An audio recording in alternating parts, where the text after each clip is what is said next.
In the previous episode, we got started with the Brood War expansion in StarCraft Remastered, and it turns out that the story takes place right after the conclusion of the original campaign. So we took care of the Cerebrits, we took care of the Overmind himself as well. However, even though the Zerg is currently leaderless, it turns out that there is still more than enough of the swarm remaining on Aiur to kill as much Protoss as they possibly can. And in order to save the Protoss, Zeratul, the Dark Templar, decided that he's going to welcome all of the Protoss, at the very least their leadership, on the homeworld of the Dark Templar, known as Shakuras. And the next mission is called Legacy of the Xel'Naga. Main Protoss settlement at New Antioch, Shakuras. I am Rashagal, matriarch of the Dark Templar, and I welcome you and your companions to our world. Zeratul has informed me of the fall of Aiur, and I am deeply grieved. I am one of the few Dark Templar old enough to remember our ancestral home with clarity. Yet no matter how tragic the circumstances, it is clear that fortune has reunited our people. We Dark Templar will never forget our banishment from Aiur, nor the Conclave's sins against us. But you and your companions are no longer of the Conclave. The example set by your fallen hero, Tassadar, has shown you that when the light and dark sides of our energies are united, our power is undeniable. But Matriarch, the Zerg who have followed us here are unlike any enemy the Protoss have ever known. You speak the truth, Judicator. And yet, there lies a dormant power here that can help us to scour the Zerg from Shakuras forever. Long ago, we Dark Templar were a nomadic people. But when we found a remarkable monument upon this world, we decided to remain here to study it. We discovered that the enormous structure is actually an ancient Xel'Naga Temple, dedicated to the race that sired us all. The temple is situated above a nexus of powerful cosmic energies. If we were to access those energies, then we should strike now while the Zerg still muster their forces. Alas, we cannot. In order to properly channel the energies of the temple, we will need the twin crystals, Urash and Callus, that legends say were separated many ages ago. The Urash is laced with pure Templar energies, while the Callus is comprised of dark Templar energy. Only by using these two crystals in unison can we hope to channel the potent energies of the temple. Then it is clear that we must retrieve these crystals, wherever they may be. Agreed. But first, we must deal with the Zerg and their two Cerebrits who have already taken up station around the temple itself. To arms, my children. Scour the temple grounds of this foul infestation. Alright. So if I'm not mistaken, the only reason why the Zerg made their way to Shakuras is because of the warp gate that we used to get here ourselves as well. I'm pretty sure that's the reason why the Zerg is here in the first place. Anyway, our next objective is indeed to destroy the Zerg Cerebrits. So we killed a bunch of them on Aiur, but apparently new ones immediately moved up in ranks. Remember, young Templar, Cerebrits can be killed only by Dark Templar weapons and energies. My brethren will make short work of any Cerebrit. You've not enough minerals. I can make Dark Templar right from the get-go. That's not bad at all. Let's go ahead and get ourselves a gas geyser here as well. This is a much nicer base layout. Look at that. Our sensors show that the two Cerebrits are surrounded by spore colonies. We will deploy our Corsairs to compensate for their defenses. There we have it. The first new unit of the Protoss army, known as the Corsair. This is one of the units that got added in Brood War, if I'm not mistaken. And indeed, they got a little spell called Disruption Web that essentially shuts down a lot of these structures here for a little while. I think that one is going to be... Yeah, we need to kill that one here too. Sunken colonies. So, guys, you should attack. Oh, I guess they're right now themselves as well underneath the Disruption Web. I should probably look up the exact description of Disruption Web so we all know exactly how it works. But if I'm not mistaken, it's 125 energy right there. Yeah, there it is. And that means that every Corsair can only cast it once. Alright, so here we have it. Disruption Web affects a 120 times 80 pixel area for a duration of 24 seconds, preventing all units and buildings under it from attacking. Casters are still able to cast and Spider Mines will still activate. Each cast costs 125 energy, and Disruption Web is an uncommon sight in pretty much all of the professional matchups, but is still used occasionally. So essentially that means that it's gonna be very much so like Blinding Cloud in StarCraft 2, right? Very, very similar. Now I wonder if I want to use this setup right here for our new expansion. I don't know how long it takes for the creep to dissipate, but let's go ahead and just send a probe over in that direction. See if we can already go ahead and take it, because I think it's probably a good idea for us. We do right from the get-go have access right here to the Templar Archives, which not only gives us access to the High Templar, but also to the Dark Templar. And considering we're gonna have to kill some Cerebrits, I think it's a good idea for us to go ahead and maybe make a couple more gateways and focus on DTs here in particular. So look at this, right? This is quite a bit different already. Look at that. Oh. Yo, guys, help out. Don't want to lose my probes here, okay? But already you can see that the creep dissipates so much faster than in the original campaign. I think I am going to focus pretty heavily, though, on... Are you really stuck there, Dragoon? Of course you are. There's a single probe blocking your way. Of course you're stuck. But anyway, I think I'm going to focus pretty heavily here on getting myself a whole lot of Dark Templar. I always really like the unit, but we haven't really massed them just yet in the campaign. And I think with the help of the Corsairs, we can actually do a reasonable amount of damage. Now, Corsairs are actually pretty solid as well when it comes to fighting. So right there, they've got Neutron Flare, which is pretty nice. They attack really quickly. Hold up, can you showcase it real quick? There we go. They deal a decent amount of damage, and they're actually very annoying for harassment. I found out the hard way, in particular in the Protoss versus Zerg matchup in multiplayer, that a combination of Corsairs and Zealots, or Corsairs and Dark Templar, is actually a very common one. Just because you can essentially shoo away all of the Zerg's detection with both Disruption Web, but also by just simply killing the Overlords. And then all of a sudden the Dark Templar are gonna have free reign over most of the bases. And since the Dark Templar do so much damage and they can nuke down buildings so rapidly, it oftentimes can, you know, grant some easy wins for the Protoss player if the Zerg is not paying very close attention. So, Corsair, Dark Templar, pretty standard multiplayer kind of composition, although usually you don't quite get the Disruption Web with it. Regardless though, we got 2 bases coming in right now. I'm not sure how much I'm gonna need, but I guess it's a good idea for us to start rallying some workers over to this side of the map as well, just because I got more than enough coming in here already. Looks like I got 1 probe too much into gas, guys, are right there too. And I guess that in the meantime, I can go ahead and do maybe a little bit of exploration. Should I do so though with the Corsairs? I don't think so. I don't really want to build a Stargate right now. Although I guess I can, but oh, a couple of Zerg units are once again coming in. Slice and dice them. Let's get ourselves a cybernetics core as well, just in case I do need to get myself that that Stargate.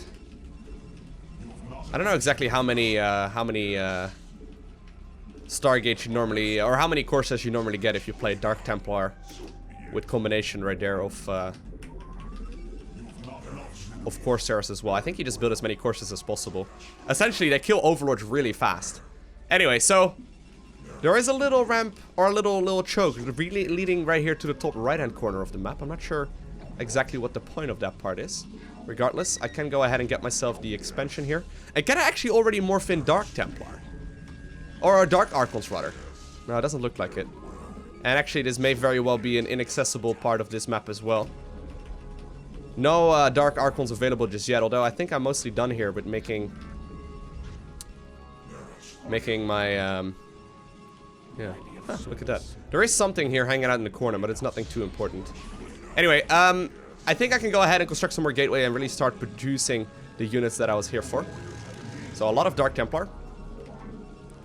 Let's get another gateway going. Currently sending my my army towards the top left side of this map as well, just in case. And I guess I can go ahead and use my Dragoons now as well, just because I got more than enough of those. So if you get rid of the detection, right? This is a pretty cool composition. We can just build up a stupid amount of Dark Templar. Maybe get a couple more Corsairs, and we should be in a really nice place to just simply overwhelm the Zerg here in just a couple of minutes. Now, by the way, if my voice sounds a little bit funny, I actually woke up today with a pretty bad cold, so I've been drinking tea with honey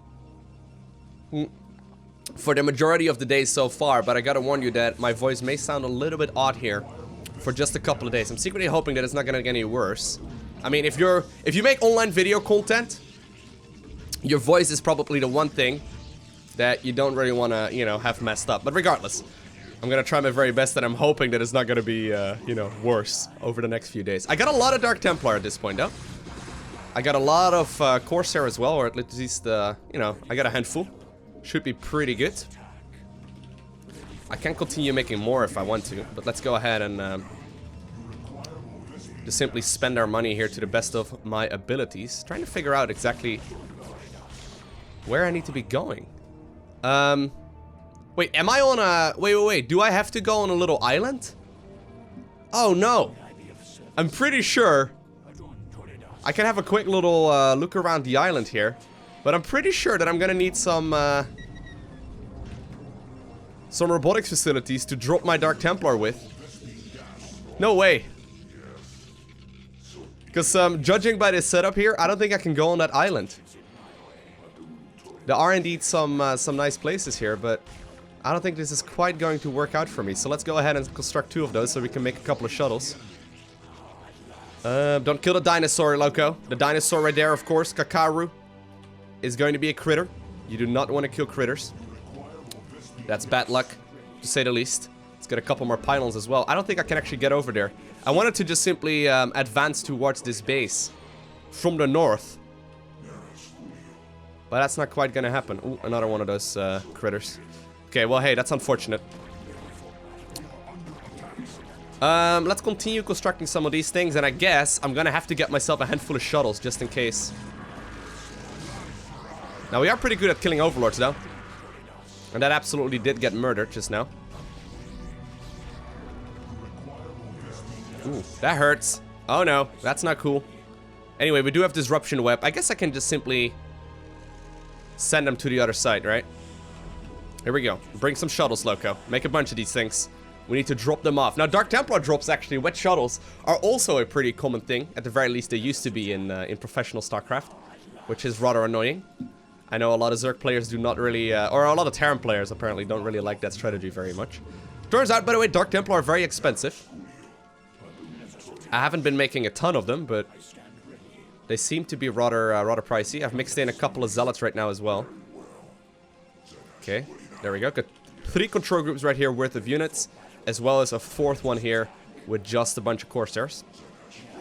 That should be enough. The rest is just going to be reinforcements. Create a bunch of shuttles. Sure, go ahead. I don't really know exactly how many we're going to need, but I need to funnel a bunch of units across. I think this is probably our best way of doing it. How many can fit in one shuttle? Can you guys get in there? Oh, that's a Corsair, Lowko. Wow, I just tried loading up a Corsair. Corsairs, get over there. I was wondering why they didn't want to enter. So I can only put 4 in there? Well, I actually knew that. Alright, well, that means that I'm gonna have to make quite a few of these things. But yeah, it is that time of the year again, where we get colds, and even though I, generally speaking, don't really get fever or ill, although last year I actually did get fever, but regardless, it is that time of the year again where life is gonna try and bring you down. Can only try and make it a little bit better, I suppose. One Zealot apparently snuck in there. Get out of there, Zealot. You're not a Dark Templar. Do you think I got enough already?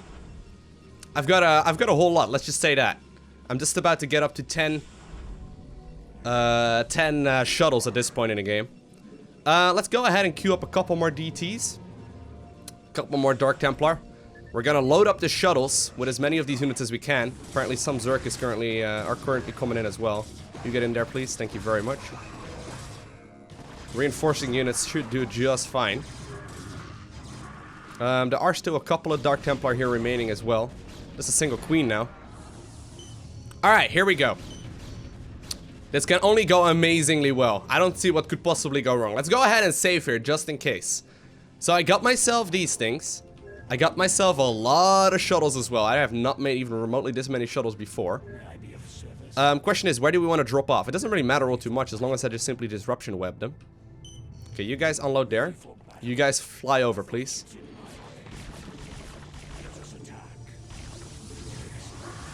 There we go. Ah, that's pretty straightforward, right? You guys just murder everything. Sure, go ahead. I could have just funneled a couple of units across as well. Oh, actually, right now the Dark Templar can't quite attack him either. So actually, it's a little bit different than the way that Disruption, or rather that Blinding Cloud works in StarCraft 2. Wasn't particularly well aware right there of the differences. But Blinding Cloud in StarCraft 2 works quite a bit differently in the sense that basically everything gets reduced to one attack rather than having no attack at all. Come on, get in there. I don't even know if I unloaded all of the Dark Templar, to be honest. But there it is, look at that. The Xel'Naga Temple, that looks incredibly cool. That's super nice. Oh, I don't think I unloaded all of them. Whoopsie daisies, alright. Get across. Sure, go ahead. I don't really need my Corsairs here either, though. Right? The Corsairs are fine and dandy for their initial little bit of damage, but... let's go ahead and just simply slice and dice everything. There are indeed some Zerg hives here as well. Don't really know exactly where the Cerebrits are currently located. I'm assuming they're going to be somewhere in the back. I may want to bring the Corsairs over for just a little while longer, though. Just in case we want to do some damage. Oh, there is actually one of the Cerebrits. Looks like we can easily kill everything, though. Look at the amount of stuff that I have right now. It's kind of ridiculous. Okay, get over there, boys. Let's go ahead and put up some of these things. Gotta be careful, though, because obviously there's no smart casting in this game, right? It's very easy to waste all of the energy right there on all of the Corsair that we have. But regardless, the Cerebrit is taking damage. I don't know if there's gonna be a second one as well. Maybe it already went down. But I think we've done it. Wait, what? Well done, mighty Protoss. I'm glad to see that you all are as violent as ever. Kerrigan, what mockery is this? Relax, warriors. Despite what you may think, I haven't come here to fight you. This is laughable. Do you truly expect us to believe that your intentions here are honorable? That these Zerg here are not under your sway? Look, the Cerebrits you've killed were my enemies as well. If you let me explain, I'm sure you'll understand that— You are the enemy of all who live, Kerrigan. What makes you think we would have anything to do with you? Because, Zeratul, I bring news of an event that threatens us all. If you'd be so good as to escort me back to your citadel, I'll tell you everything I know. Very well, Kerrigan. We shall hear what you have to say. But be warned, we will not suffer your treachery here. So there she is, the Queen of Blades. So I'm gonna make the assumption then that the Zerg did not all come here through the warp gate that we previously used ourselves. I'm guessing then that Kerrigan apparently brought some over as well, though there were already Cerebrits settled on the planet at the same time too. So maybe they were just here all along and we just didn't really expect them here in the very first place either.